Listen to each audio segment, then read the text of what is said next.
महायुतीमध्ये सगळं काही आलबेल आहे का, हा प्रश्न सध्या विचारला जातोय. कारण महायुतीत शिंदेंची शिवसेना आणि अजित पवारांच्या राष्ट्रवादीत तिढा निर्माण झाल्याची चर्चा आहे. शिवसेनेच्या महाबळेश्वर पर्यटन महोत्सवाला अजित पवारांनी दांडी मारली आहे, तर अजित पवारांच्या राष्ट्रवादीच्या कार्यक्रमात काल एकनाथ शिंदे यांची अनुपस्थिती होती. त्यामुळे महायुतीमध्ये शिवसेना आणि राष्ट्रवादीमधलं हे विसंवाद आहे का, अशा चर्चा आता सुरू झाल्यात.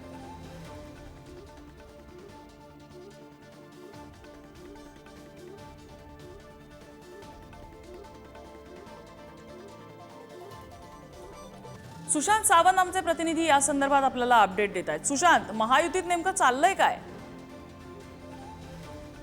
बघितलं असेल तर मागील काही दिवसांपासून अजित पवार यांची राष्ट्रवादी असेल किंवा एकनाथ शिंदे यांची शिवसेना असेल यांच्यात फारसा आलबेल नसल्याची चर्चा आहे. मागेच शिवसेनेच्या मंत्र्यांनी एकनाथ शिंदेकडे तक्रार केली होती की शिवसेनेचे मंत्री आहेत त्यांच्या खात्याला अजित पवार यांच्या अर्थ खात्याकडून निधी दिला जात नाही. अर्थात ही नाराजी मुख्यमंत्र्यांसमोर देखील त्यांनी बोलून दाखवली होती. मात्र आता दोन्ही पक्षांचे वेगवेगळे कार्यक्रम होते. अजित पवार यांच्या राष्ट्रवादीचा वरळी तांबोळी येथे कार्यक्रम होता आणि काल त्या कार्यक्रमात सर्व माजी मुख्यमंत्र्यांचा सत्कार करण्यात आला. सर्व माजी मुख्यमंत्री या कार्यक्रमाला उपस्थित होते. फक्त उद्धव ठाकरे नव्हते आणि एकनाथ शिंदे नव्हते. त्यामुळे एकनाथ शिंदे अजित पवार यांच्या राष्ट्रवादीच्या कार्यक्रमाला जात नाही, तर दुसरीकडे पर्यटन विभागाचा एक कार्यक्रम आहे महाबळेश्वर येथे.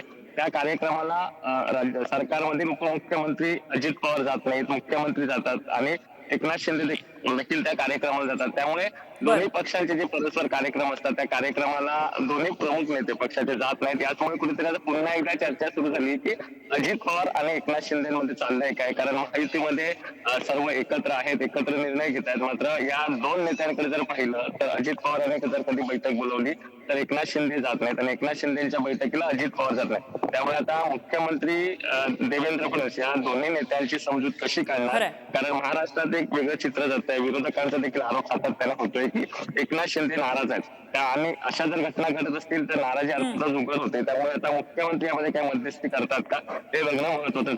अगदी नाही, जसं तुम्ही म्हणताय तसं निवडणुकीपूर्वी या कुरबुरी होत्याच, त्याची चर्चा होतीच. निवडणुकीच्या काळात हे सगळं शमलं, मात्र निवडणूक झाल्यानंतर आता पुन्हा या कुरबुरी डोकं वर काढायला लागलेल्या आहेत. धन्यवाद सुशांत या सगळ्या माहितीबद्दल.